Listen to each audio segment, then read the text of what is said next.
नमस्कार जय जगन्नाथ शुभ सकाळ आज हूँ जून 28 तारिख रविवार आसतु आज गुरुत्वपूर्ण खबर देखा आपण भल पाइबा स्वरूप गोटे गोटे लाइक निश्चय करदे। आज प्रथम खबर जोनाथन को भेटिबे मोदी। प्रधानमंत्री मोदी को सेचेल्स गस्तर विश्वर सबुठारु वयस्क कइंच जोनाथन को भेटिबे मोदी।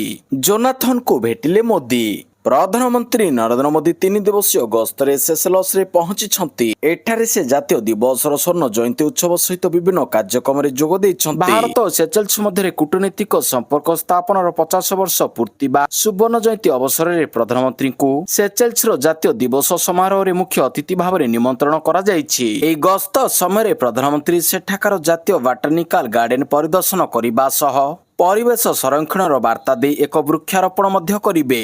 परवर्ती खबर आसंता काली महाप्रभु को स्नान यात्रा पुरी अभिमुखे श्रद्धालु 14.5 घंटा बंद हेब सर्वसाधारण दर्शन। आसंता काली पवित्र स्नान पूर्णिमा पुरी को भक्त मानक सुओ छुटुछि। पुरी धाम रे जनगहली बढ़िबारे लागिछि। महाप्रभु को स्नान यात्रा पई श्रीमंदिर प्रशासन पक्षरु प्रस्तुति जारी रहिछि। श्रीमंदिर आज दिन गोटाए पर्यंत सर्वसाधारण दर्शन बंद रहिबो। श्रीमंदिर प्रशासन पक्षरु यह सूचना दिया जायछि। स्नान यात्रा पई पुरी रे ट्रैफिक कटकणा जारी होइछि। एथिसह सुरक्षा व्यवस्था और रूट लाइन को सुरक्षित करा जायछि। ज्येष्ठ शुक्ल पूर्णिमा निमंते पुरी रे प्रबल जन समागम को दृष्टि रखी पुरी पुलिस पक्षरु व्यापक ट्रैफिक व्यवस्था करा जायछि। पुलिस पक्षरु जारी करा जायथिबा सूचना अनुसार 2 चकिया जान निमंते भुवनेश्वर पार्श्व किंबा ब्रह्मगिरी पार्श्वरु किंबा कोणार्क पार्श्वरु श्रीजीव को दर्शन निमंते मार्केट छक पर्यंत अनुमति प्रदान करा जायछि। एथिपई मार्केट कॉम्प्लेक्स निकट रे पार्किंग व्यवस्था करा जायछि। एहा सह पुराना जगन्नाथ वल्लभ ठारे पार्किंग मध्य करि पारिबे।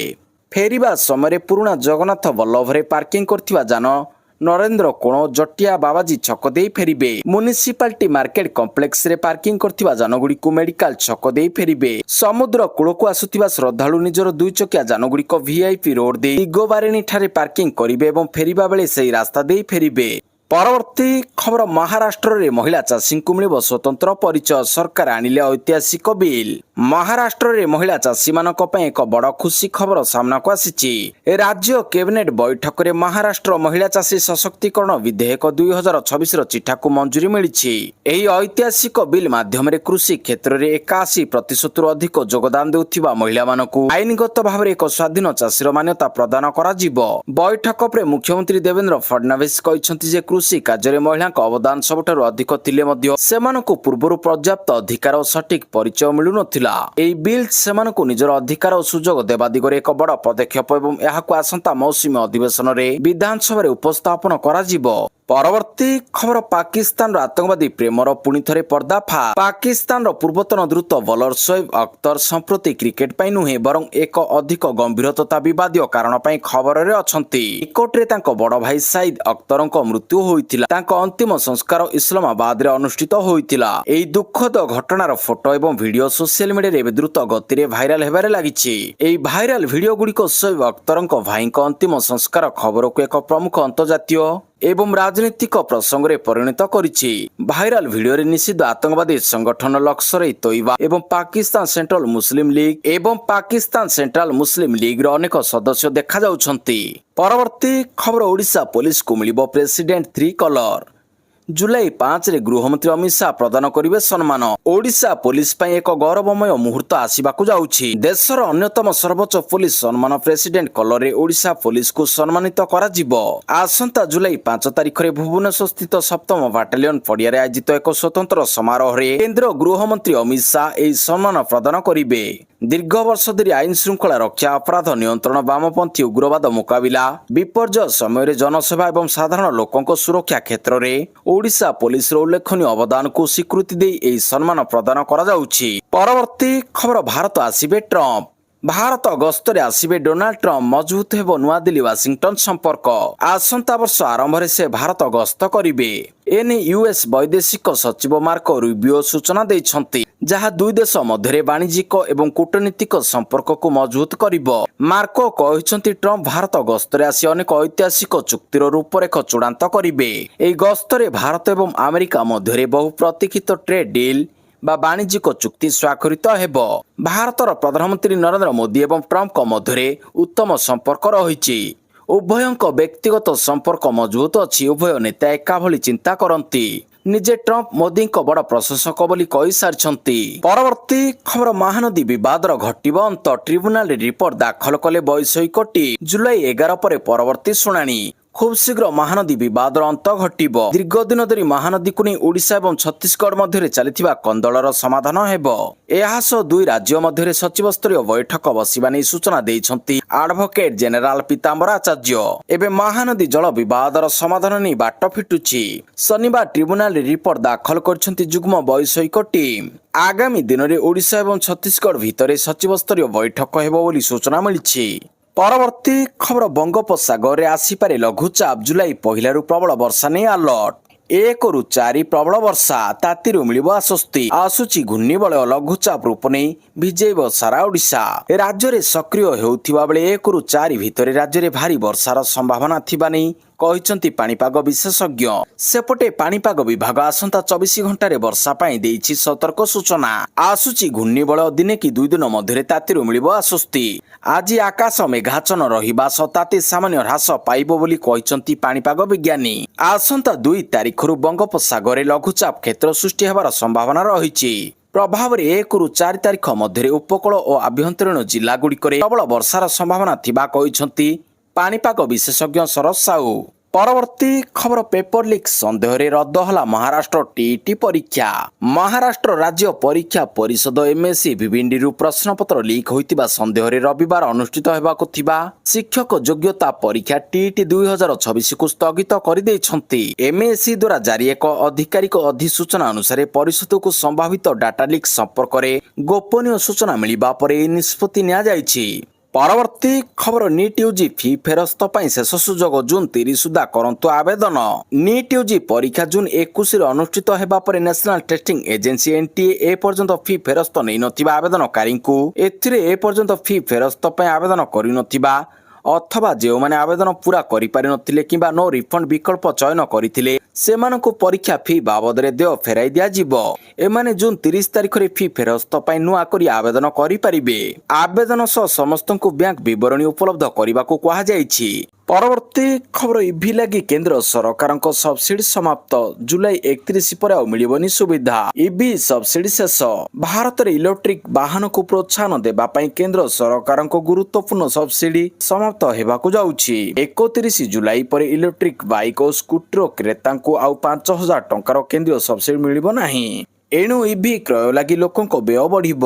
ଏହି ପର୍ଯ୍ୟନ୍ତ ଇଲେକ୍ଟ୍ରିକ୍ 2 ଚକିଆ ଯାନ କ୍ରୟ ପାଇଁ ଲୋକଙ୍କୁ କେନ୍ଦ୍ର ଓ ରାଜ୍ୟ ସରକାରଙ୍କ ପକ୍ଷରୁ 5,000 ଟଙ୍କା ଲେଖାଏଁ ସବସିଡି ସହିତ road tax, registration fee, smart card RC ଓ ଏଚଏସଆରପି ନମ୍ବର ପ୍ଲେଟ ଶୁଳ୍କରେ ରିହାତି ମିଳୁଥିଲା। ଏଣୁ ଇଭି କ୍ରୟରେ ଲୋକଙ୍କ ପାଖାପାଖି 18,000 ଟଙ୍କା ସଞ୍ଚୟ ହେଉଥିଲା। ତେବେ କେନ୍ଦ୍ର ସରକାର 31 ଜୁଲାଇ ପରେ ସବସିଡି ସମାପ୍ତ କରିବା ଯୋଗୁଁ ଲୋକଙ୍କ ଇଲେକ୍ଟ୍ରିକ୍ ଗାଡି କ୍ରୟ ବାବଦ ସଞ୍ଚୟ ଏବେ ହ୍ରାସ ହେବ।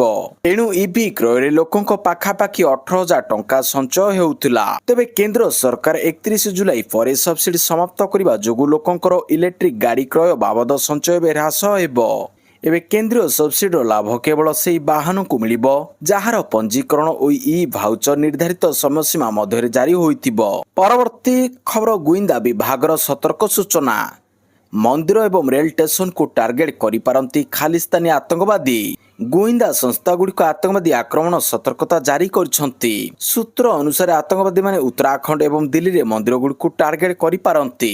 ଏକ ସତର୍କ ସୂଚନା ଅନୁଯାୟୀ ଆଗାମୀ ଦିନରେ ଖାଲିସ୍ତାନୀ ଆତଙ୍କବାଦୀମାନେ ଏକ ବଡ଼ ଧରଣର ଆକ୍ରମଣ କରିପାରନ୍ତି। ସେମାନେ ସରକାରୀ ପ୍ରତିଷ୍ଠାନ, ରେଳ ଷ୍ଟେସନ ଏବଂ ପୋଲିସକୁ ଟାର୍ଗେଟ କରିପାରନ୍ତି। ଏକ ଇମେଲ ପାଇବା ପରେ ଉତ୍ତରାଖଣ୍ଡ ପୋଲିସ, ଗୁଇନ୍ଦା ସଂସ୍ଥା ଏବଂ ଦିଲ୍ଲୀ ପୋଲିସ ହାଇ ଆଲର୍ଟରେ ଅଛନ୍ତି। ପରବର୍ତ୍ତୀ ଖବର ଛତିଶଗଡ଼ ନିକଟରେ ମୁଣ୍ଡ ବିକିଦେଲା ଓଡ଼ିଶା ବିଜେପି ସରକାର, କହିଲା ବିଜେଡି। ମହାନଦୀ ଜଳ ବିବାଦରେ ଓଡ଼ିଶା ସରକାରଙ୍କ ପ୍ରତିବଦ୍ଧତା କୁଆଡ଼େ ଗଲା?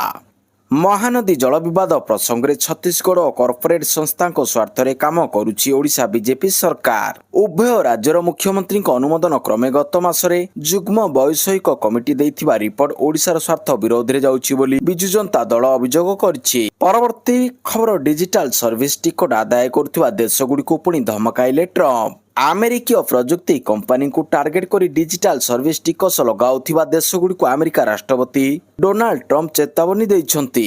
ଏସବୁ ଦେଶର ରପ୍ତାନୀ ଉପରେ ଆମେରିକା 100% ଶୁଳ୍କ ଲଗାଇବ ବୋଲି ସେ କହିଛନ୍ତି। ଏପରିକି ଏସବୁ ଦେଶ ସହିତ ଥିବା ବାଣିଜ୍ୟ ରାଜିନାମାକୁ ମଧ୍ୟ ଅକାମୀ କରିଦିଆଯିବ। ଟ୍ରମ୍ପ ତାଙ୍କ ସାମାଜିକ ଗଣମାଧ୍ୟମ ପ୍ଲାଟଫର୍ମ ଟ୍ରୁଥ ସୋସିଆଲରେ ଏହି ଧମକ ଦେଇଛନ୍ତି। ପରବର୍ତ୍ତୀ ଖବର ଅତିରିକ୍ତ ଭିଡ଼କୁ ଦୃଷ୍ଟି ରଖି ଭୁବନେଶ୍ୱର ଏବଂ ଲୋକମାନ୍ୟ ତିଲକ ମଧ୍ୟରେ ସ୍ପେଶାଲ ଟ୍ରେନ୍ ଚଳାଇବ ପୂର୍ବତଟ ରେଳପଥ। ଯାତ୍ରୀମାନଙ୍କ ଯାତ୍ରାକୁ ସୁବିଧାଜନକ କରିବା ଏବଂ ଅତିରିକ୍ତ ଭିଡ଼କୁ ହ୍ରାସ କରିବା ପାଇଁ ପୂର୍ବତଟ ରେଳପଥ ଭୁବନେଶ୍ୱର ଏବଂ ଲୋକମାନ୍ୟ ତିଲକ ଟର୍ମିନସ୍ ମଧ୍ୟରେ ଏକ ସ୍ୱତନ୍ତ୍ର ଏକ୍ସପ୍ରେସ୍ ଟ୍ରେନ୍ ଚଳାଚଳ କରିବାକୁ ନିଷ୍ପତ୍ତି ନେଇଛି।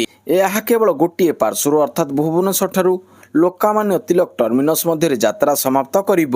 ପରବର୍ତ୍ତୀ ଖବର ଆମେରିକା ଆଡ୍ଡା ଉପରକୁ ଇରାନ ଆକ୍ରମଣ ଭାଙ୍ଗିପାରେ କେସ୍ ଫାୟାର, ପୁଣି ହେବ ଯୁଦ୍ଧ। ମଧ୍ୟପ୍ରାଚ୍ୟରେ ପୁଣି ଉତ୍ତେଜନାମୂଳକ ପରିସ୍ଥିତି ଉପୁଜୁଛି। ଆମେରିକା ଓ ଇରାନ ମଧ୍ୟରେ ବଢୁଥିବା ସାମରିକ ଉତ୍ତେଜନା ଏବେ ସମ୍ପୂର୍ଣ୍ଣ ଗଲ୍ଫ ପାଇଁ ଚିନ୍ତାର କାରଣ ପାଲଟିଛି। ତାଜା ଘଟଣାକ୍ରମରେ ବାହାରିନ୍ ଉପରେ ଇରାନର ଡ୍ରୋନ୍ ଆକ୍ରମଣ ଓ ହରମୁଜ ପ୍ରଣାଳୀରେ ଜାହାଜ ଉପରେ ଆକ୍ରମଣ ପରେ ଉତ୍ତେଜନାପୂର୍ଣ୍ଣ ପରିସ୍ଥିତି ସୃଷ୍ଟି ହୋଇଛି। ଏଣୁ ଯୁଦ୍ଧ ବିରାମ ଭାଙ୍ଗିବା ଅବସ୍ଥାକୁ ପହଞ୍ଚି ଯାଇଛି। ଏଥିରେ ଆମେରିକା ଓ ଇରାନ ପରସ୍ପର ଉପରେ ଯୁଦ୍ଧ ବିରାମ ଉଲ୍ଲଂଘନର ଅଭିଯୋଗ ଆଣୁଛନ୍ତି। ପରବର୍ତ୍ତୀ ଖବର ସମୃଦ୍ଧ ଓଡ଼ିଶାରେ ଆମର ମାଆମାନେ ବିକାଶର ନେତୃତ୍ୱ ନେବେ କହିଲେ ମୁଖ୍ୟମନ୍ତ୍ରୀ। ମହିଳାମାନଙ୍କୁ ଉଦ୍ୟୋଗ କ୍ଷେତ୍ରରେ ପ୍ରୋତ୍ସାହିତ କରିବା ପାଇଁ ମୁଖ୍ୟମନ୍ତ୍ରୀ ମୋହନ ଚରଣ ମାଝୀ ଓଡ଼ିଶା ରାଜ୍ୟ ମହିଳା ଉଦ୍ୟମିତା ପ୍ଲାଟଫର୍ମର ଶୁଭାରମ୍ଭ କରିଛନ୍ତି।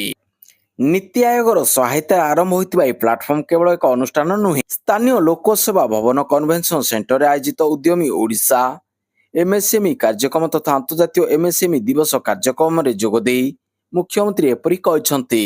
ପରବର୍ତ୍ତୀ ଖବର ତାମିଲନାଡୁ ଗ୍ୟାସ୍ ଲିକ୍ ଘଟଣା, ମୃତ୍ୟୁ ସଂଖ୍ୟା 12। ତାମିଲନାଡୁର ତିରୁଭଲ୍ଲୁର ଜିଲ୍ଲା ପେରିୟାପଲିୟାମ ନିକଟରେ ଥିବା ସେଣ୍ଟ ପିଟର୍ସଫିଲ୍ଡ ସି ଫୁଡ୍ ଏକ୍ସପୋର୍ଟ କମ୍ପାନୀରେ ଏମୋନିଆ ଗ୍ୟାସ୍ ଲିକ୍ ଘଟଣାରେ ଆଉ ଜଣେ ଓଡ଼ିଆ ଯୁବତୀଙ୍କ ମୃତ୍ୟୁ ହୋଇଛି। ମୃତ ଯୁବତୀ ଜଣକ କେନ୍ଦୁଝର ଜିଲ୍ଲା ତେହଲକୋଇ ବ୍ଲକ ବିମଳା ପଞ୍ଚାୟତ ଟାଙ୍ଗିରି ଦୁବାନାଳି ସାହିର ବୃନ୍ଦା ଜୁଆଙ୍ଗଙ୍କ ଝିଅ କବିତା ଜୁଆଙ୍ଗ ବୋଲି ଜଣାପଡ଼ିଛି। ଦୁର୍ଘଟଣା ଦିନଠାରୁ କବିତା ସଂକଟାପନ୍ନ ଅବସ୍ଥାରେ ଚିକିତ୍ସିତ ହେଉଥିଲେ। ଏହି ଦୁର୍ଘଟଣାରେ 11 ଜଣଙ୍କ ମୃତ୍ୟୁ ହୋଇଥିବା ବେଳେ ଏବେ 12ରେ ପହଞ୍ଚିଛି ମୃତ୍ୟୁ ସଂଖ୍ୟା। ପରବର୍ତ୍ତୀ ଖବର ଦକ୍ଷିଣ ସିନେମାର ପ୍ରସିଦ୍ଧ ନିର୍ଦ୍ଦେଶକ କେ ଭାଗ୍ୟରାଜଙ୍କ ପରଲୋକ ଅମିତାଭଙ୍କ ଲାଗି କରିଥିଲେ ସିନେମା। ପରଲୋକରେ କେ ଭାଗ୍ୟରାଜ ତାମିଲ ଫିଲ୍ମ ଇଣ୍ଡଷ୍ଟ୍ରିର ନାମୀ ନିର୍ଦ୍ଦେଶକ କୃଷ୍ଣସ୍ୱାମୀ ଭାଗ୍ୟରାଜ ଓରଫ କେ ଭାଗ୍ୟରାଜଙ୍କ ଶନିବାର ପରଲୋକ ହୋଇଛି। 73 ବର୍ଷ ବୟସ୍କ ଭାଗ୍ୟରାଜଙ୍କ ପରଲୋକ ହୃଦଘାତ ଯୋଗୁଁ ହୋଇଛି। ପଛରେ ଛାଡ଼ି ଯାଇଛନ୍ତି ତାଙ୍କ ପତ୍ନୀ ପୂର୍ଣ୍ଣିମା ଭାଗ୍ୟରାଜ, ପୁଅ ଶାନ୍ତନୁ ଓ ଝିଅ ଶରଣ୍ୟାଙ୍କୁ। ଶାନ୍ତନୁ ମଧ୍ୟ ତାମିଲ ଓ ମଲାୟଲମ ଫିଲ୍ମରେ ଜଣେ ନାମୀ ଅଭିନେତା।